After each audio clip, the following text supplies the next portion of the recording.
हमारी फिल्म शुरू करने से पहले यह मत भूलो कि तुम हम और अब खुद को तैयार कर लो एक बहुत ही एक्शन और हिंसक बदले की कहानी के लिए। तो बिना देर किए एक जोरदार लाइक करो और अपनी ड्रिंक ले आओ। चलो शुरू करते हैं। हमारी फिल्म शुरू होती है एक खूबसूरत लड़की कटी के साथ, जो अपने दोस्तों के साथ पार्क में दिन बिता रही है। वे सब मिलकर एक खेल खेलने का फैसला करते हैं और कटी को उनके साथ खेलने का प्रस्ताव देते हैं। कटी मान जाती है, लेकिन जैसे ही उसे पता चलता है कि यह खेल ड्रग्स लेने का है, वह पूरी तरह से मना कर देती है।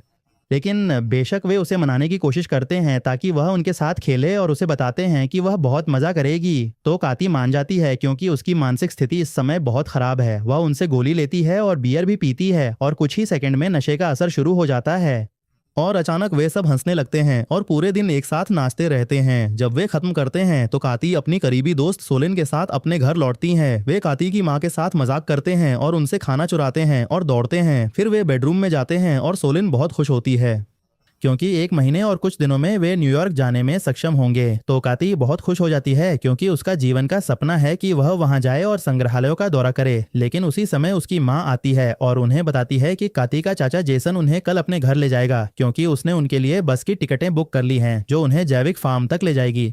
और हमें तब पता चलता है कि वे वहां 1 महीने के लिए काम करेंगे ताकि वे न्यूयॉर्क जा सकें और अपना सपना पूरा कर सकें। लेकिन सोलिन काती की माँ से पूछती है कि क्या जेसन ने उसके बारे में पूछा, और उस पर साफ दिखता है कि वह उससे प्रभावित है। तो काती की माँ उसे डांटती है और उन्हें बताती है कि रात का खाना 6 बजे है और अगर उनमें से कोई देर करता है तो उसे खाना नहीं मिलेगा, और वह उन्हें छोड़कर चली जाती है। और काती भी सोलिन को डांटती है क्योंकि वह उसके चाचा से जुड़ना चाहती है, और तब वह उसे कहेगी या टंट सोलिन। और जब सोलिन को काती से पता चलता है कि उसकी माँ अपनी छुट्टियां क्यूबा देश में बिताएगी, तो वह उसे शुभकामनाएं देती है कि वह वहां अपने जीवन साथी को पाए और उससे शादी करे ताकि वह अपनी शादी की पोशाक पहन सके जो उसके पास सड़ रही है। और दूसरे दिन काती की माँ लड़कियों को अलविदा कहती है और उन्हें बताती है कि जैसे ही वह क्यूबा के होटल पहुंचेंगी, वह उन्हें फोन करके अपनी खैरियत बताएंगी। उसके बाद दोनों जेसन काती के चाचा के साथ कार में बैठते हैं जिनके घर वे आज रात रुकेंगे, और सोलिन जेसन के सामने खुद को आकर्षक दिखाने की कोशिश करती है ताकि वह उससे परिचित हो सके।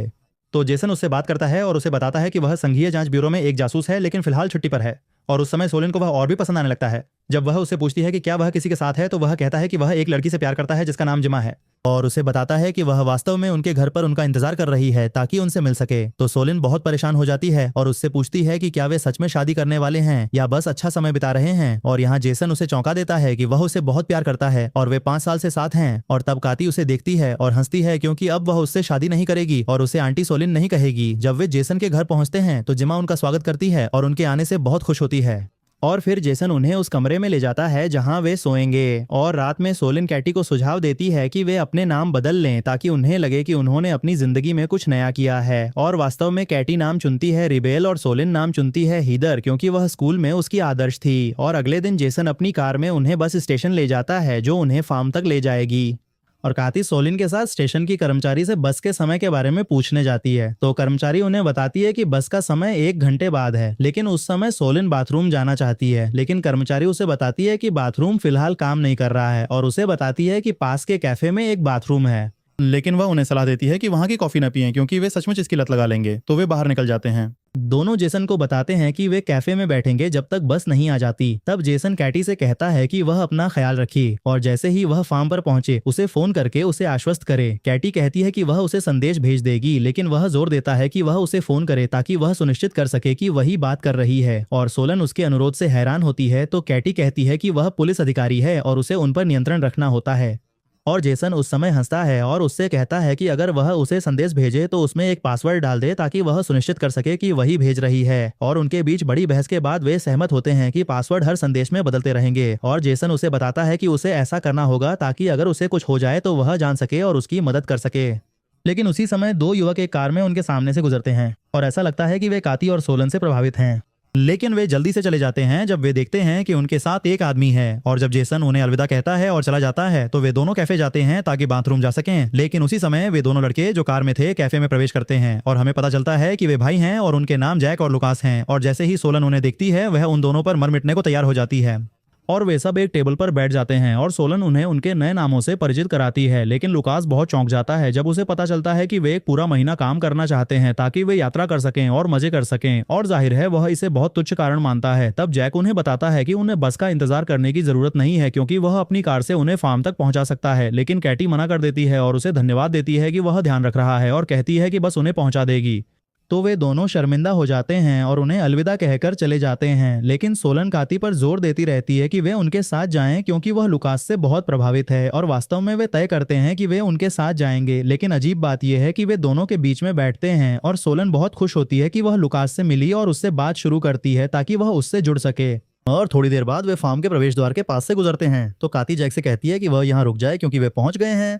लेकिन जैक उन्हें बताता है कि वे पहले दूसरे रास्ते से जाएंगे और उनसे थोड़ा धैर्य रखने को कहता है क्योंकि उसने उनके लिए एक सरप्राइज तैयार किया है। उस समय काती और सोलन को कुछ गलत लगता है लेकिन वे कोई प्रतिक्रिया नहीं देते और फिर तुरंत जैक दूसरी जगह रुकता है और उनसे उतरने को कहता है और लुकास उन्हें बताता है कि यह उनके परिवार का घर है और वे कुछ पिएंगे ताकि वे एक दूसरे को बेहतर जान सकें।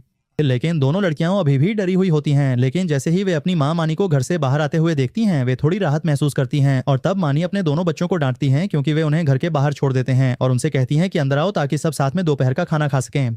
और यहाँ दोनों लड़कियां सुरक्षित महसूस करती हैं और उनके साथ अंदर जाने का फैसला करती हैं। लेकिन काती बहुत डर जाती है जब वह दीवार पर लटके हुए भेड़िए का सिर देखती है। तो मानी हंसती है और उसे आश्वस्त करती है कि वह सिर्फ एक मूर्ति है और उनसे कहती है कि वे बैठे हैं जब तक वह दोपहर का खाना तैयार करती हैं। और इस समय जेसन ने काती को एक संदेश भेजा ताकि वह उसकी खैरियत जान सके।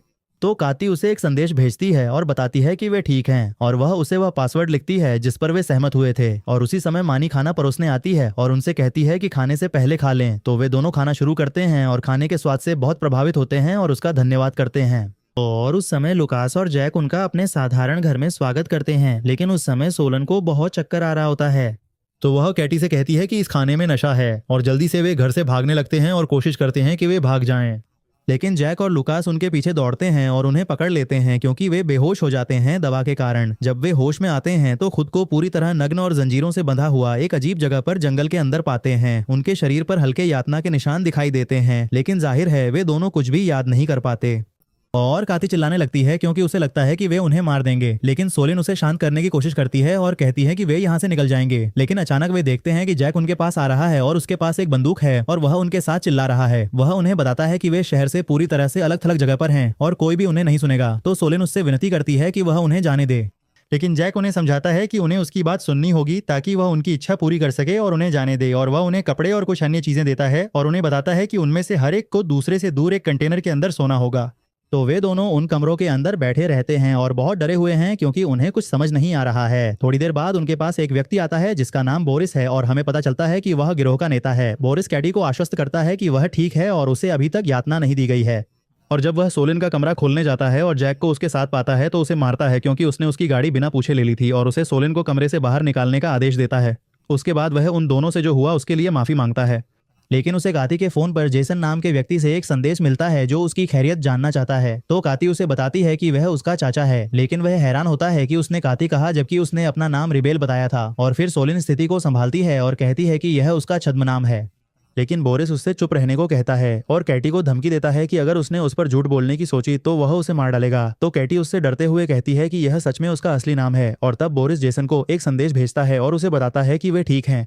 लेकिन वह पाता है कि आखिरी संदेश में सेव लिखा हुआ है। तो उसे यकीन हो जाता है कि यह एक पासवर्ड है। और यहाँ सोलिन उसे बताती है कि यह वास्तव में एक पासवर्ड है और बोरिस उस पर विश्वास करता है और इसे जेसन को अपने संदेश के साथ भेजता है। और दूसरी तरफ जिमा जेसन के लिए दोपहर का खाना तैयार कर रही थी।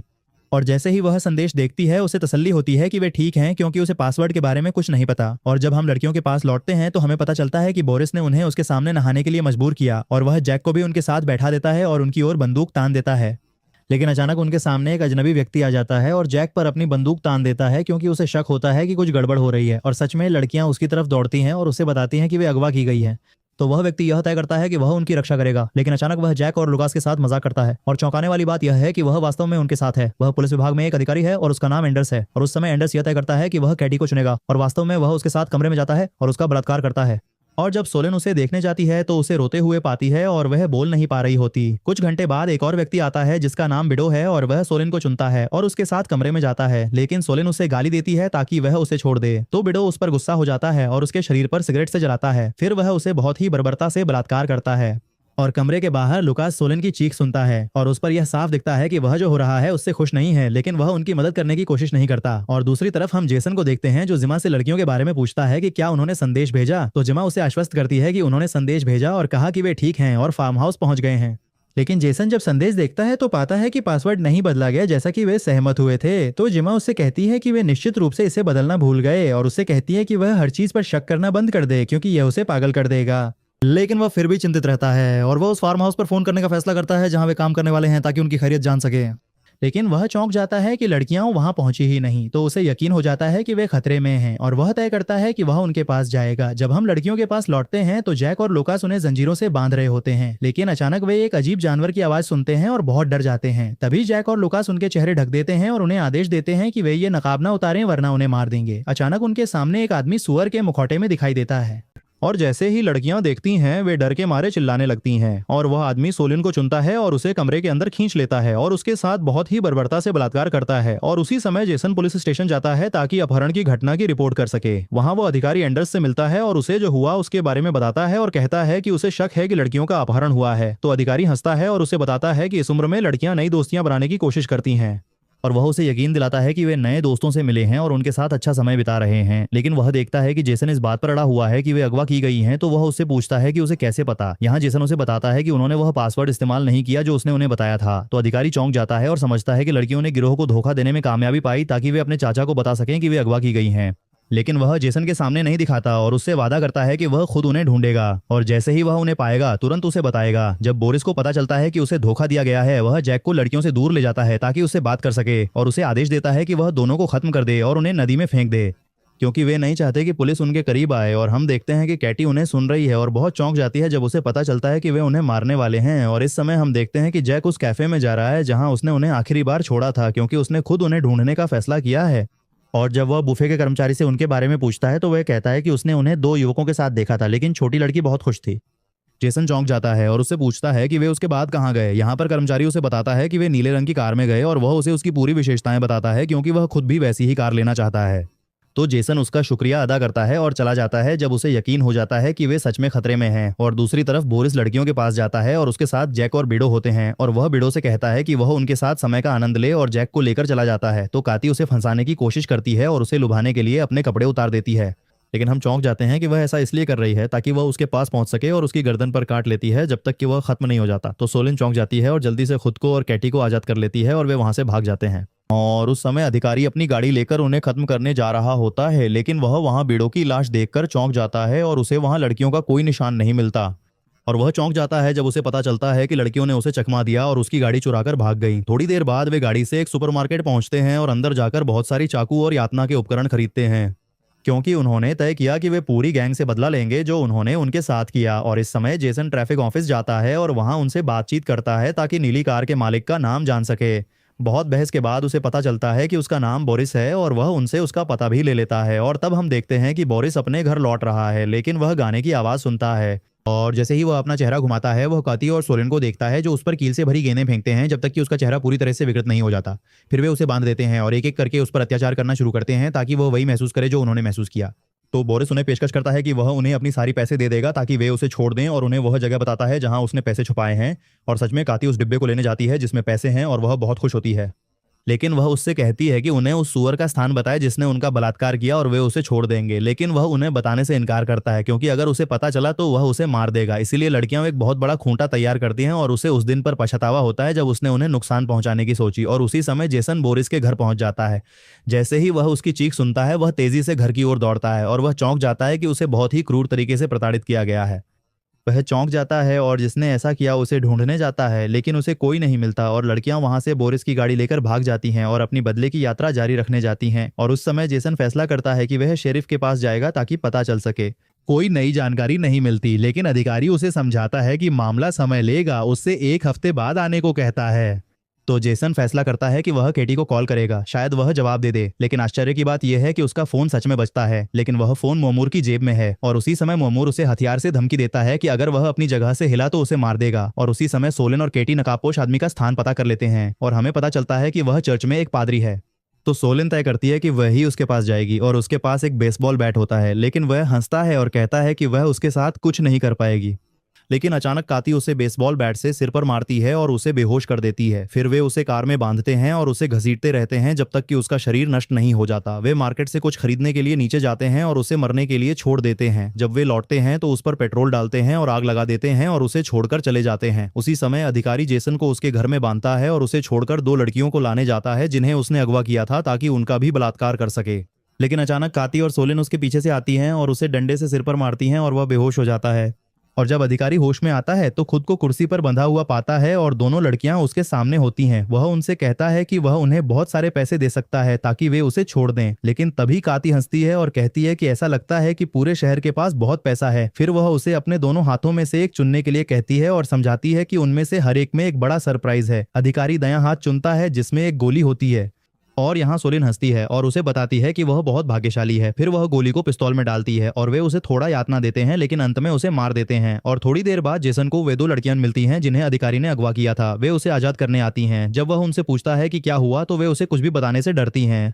और उस समय जैक की माँ व्हिस्की पीने जा रही थी लेकिन उसे पता चलता है कि उसमें नशा है और वह बेहोश हो जाती है। जब वह होश में आती है तो हमें पता चलता है कि कैटी और सोलिन ने ही नशा डाला था और उसके बेटे जैक को अगवाकर उसके सामने बांध दिया था। सोलिन उसे बताती है कि वह उसे उसके जीवन का सबसे सुंदर दिन दिखाएगी। और सबसे पहले वे जैक के सिर को बेसबॉल के डंडों से तोड़ते हैं जब तक कि वे उसे उसकी मां के सामने मार नहीं देते। फिर सोलिन उसे कुर्सी से धक्का देती है ताकि उसे दूसरा सरप्राइज दिखा सके जो उसका बेटा लुकास होता है। तो लुकास उनसे विनती करता है कि वे उसे बख्श दें क्योंकि वह पहले से ही जो उनके साथ हो रहा था उससे सहमत नहीं था। और दोनों लड़कियों का दिल नरम था और वे मान जाती हैं। लेकिन वे उसे बेसबॉल का डंडा देते हैं और उसे अपनी मां को मारने का आदेश देते हैं और कहते हैं कि वे उसे नुकसान नहीं पहुंचाएंगे। तो लुकास चौंक जाता है और सच में ऐसा करने की कोशिश करता है लेकिन वह उसे मार नहीं पाता। और फिर सोलिन उसे सिर में गोली मार देती है और उसे खत्म कर देती है। तो माँ अपने बच्चों की मौत पर टूट जाती है और उन्हें बताती है कि वे जो कुछ भी उनके साथ किया है उसके बाद वे नहीं बचेंगे। लेकिन लड़कियां हंसती हैं और उसे बताती हैं कि लुकास को मानव अंगों की तस्करी के आरोप में गिरफ्तार किया जाएगा और यह कि पागल होकर अपने परिवार को मारने के बाद उसने आत्महत्या कर ली और जाहिर है सरकार उन पर शक नहीं करेगी और उसे फांसी दे देगी। इसके बाद कैटी एक रॉकेट लाती है और उसे भी बहुत भयानक तरीके से खत्म कर देती है।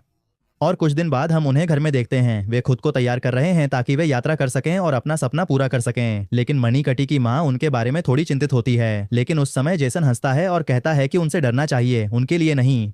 और यहाँ तक मेरे प्रिय दोस्त हमारी फिल्म खत्म होती है। अगर आपको सारांश पसंद आया हो तो कृपया हमें लाइक और वीडियो शेयर करें और अपनी सुंदर टिप्पणी के साथ फिल्म की कहानी पर अपनी राय बताना न भूलें। और अगर यह पहली बार है जब आप हमें देख रहे हैं तो सदस्यता लें और सूचनाएं चालू करें ताकि आपको असद के सारांशों में हम जो भी नया पेश करते हैं वह मिल सके। इसके अलावा मैंने आपके लिए 4 फिल्में छोड़ी हैं जो एक से बढ़कर एक हैं। इनमें से कोई भी चुनें। और चलो अलविदा।